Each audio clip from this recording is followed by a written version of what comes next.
Well, good morning, nerds. I am your least favorite host, Joseph Craven, and if you're seeing this, then I'm already dead. Or that it's just Thursday morning, February 22nd.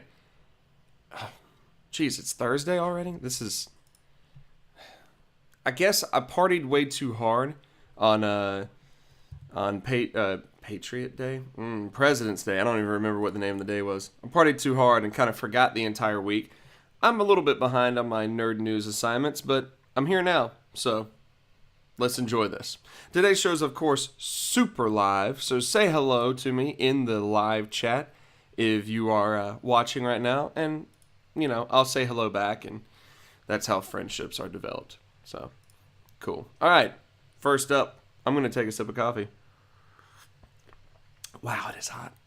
We just brewed that thing. Guillermo del Toro's Shape of Water is being sued. Well, Shape of Water is a movie, so it's more like Billy del Toro and Fox Searchlight are the ones actually being sued. David Zindel, son of playwright Paul Zindel, or Zindel, I don't know how you pronounce it. I did not research it that thoroughly.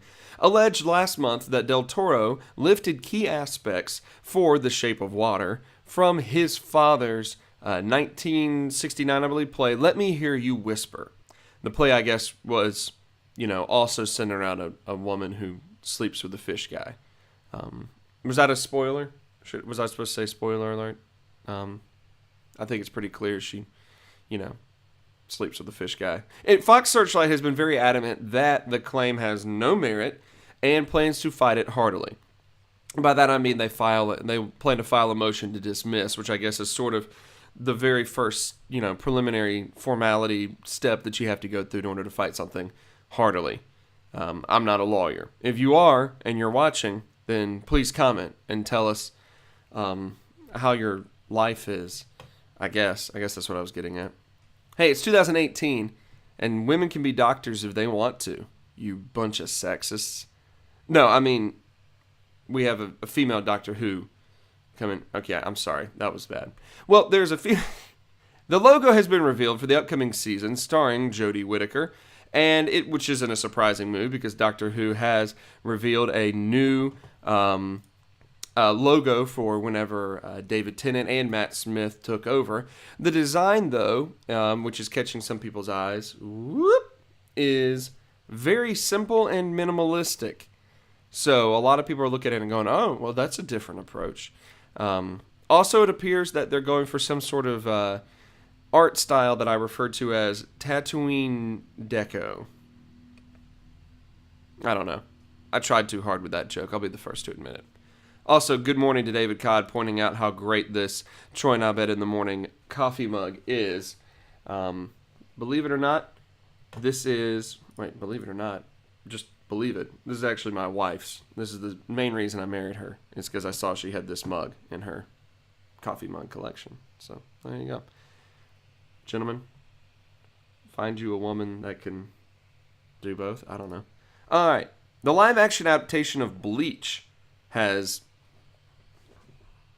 way too large. Part of our production team wanted to cover it. Look at this. This is covering up a significant portion of my brow. Could have done better than that. It's just amateur. Just amateur. Well, now it's moving. Okay, now we're just changing things in the middle of a broadcast. Whatever. The live-action adaptation of Bleach has hit the internet airwaves. Well, a teaser for it has hit the internet airwaves. Netflix, of course, has been really adding on to the trend of live-action anime adaptations. This week dropping Full Metal Alchemist. Of course, they had Death Note last year. And Japan itself has already made live-action adaptations of newer stories like Attack on Titan. Now, Bleach, which was a favorite from the 90s or 2000s, is being adapted. Wow, it is clearly early. Is being adapted from the manga or manga. I don't know how you pronounce it. Please let me know. Genuinely curious if you pronounce it manga or manga. But we finally get a quick 30-second look at what the movie might look like. The teaser is, of course, very short and doesn't show a huge amount, but it shows some action, it shows some ridiculousness, and it's totally worth watching just because the voiceover guy emphatically says, Bleach, at the end. And, I mean, what more could you actually want when you're watching a teaser? You can find that teaser on YouTube. Quick little internet search for Bleach live action teaser will get you there. It's pretty simple. Monster Hunter Worlds was the highest selling game in January. It's almost March. Why are we just talking about statistics about January? Anyway, Monster Hunter World is now officially, typo in my notes here, is now officially Capcom's fastest selling game ever, which is a pretty notable accomplishment for a company that has been producing games for as long as Capcom has.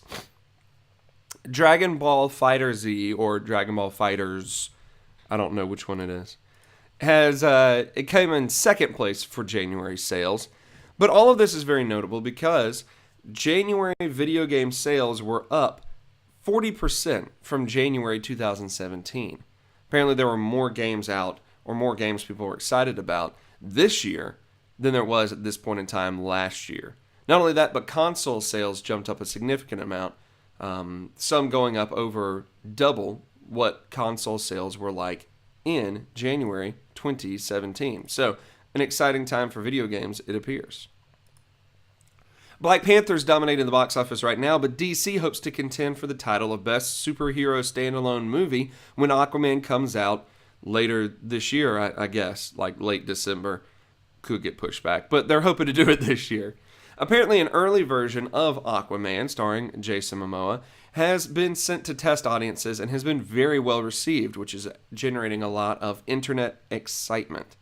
Of course, this news is a bit of a mixed bag because both Batman vs. Superman and Justice League were also well received in their very early review stages, then went on to be highly criticized.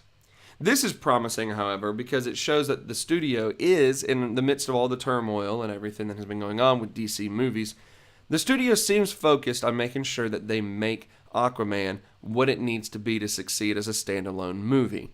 The key will be whether they panic and make a whole bunch of changes to it between now and the finished product, like we tended to see with Batman vs. Superman and Justice League, BVS and JL, which, now that I've said it, I realize it didn't actually need to be shortened, but I did it anyway. Our final bit of news, a little bit older, a couple days old by now, still heartbreaking, so we need to discuss it, but DC has decided to cancel Peter J. Tomasi and Jorge Jimenez's Super Sons storyline, starring Damian Wayne and Jonathan Kent. This is the cover for what will be the final issue 16. It even says the end across the building there, which is pretty cool.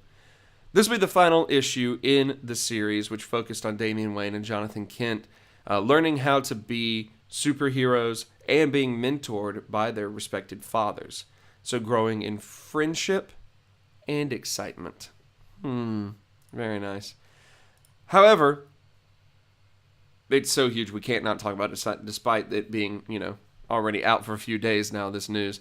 It's been hard on fans of this immensely popular series, as it does not seem like sales of the comics were bad at all.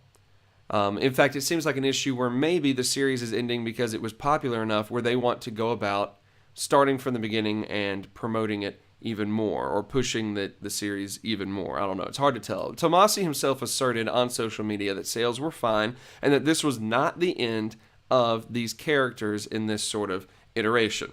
Fingers are being crossed all over the comic book fandom world that this means Damian and Jonathan will get much more growth and development in other series very soon.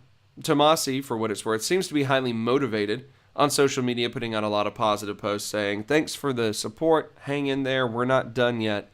Promises that there is much, much more to come from the Super Sons.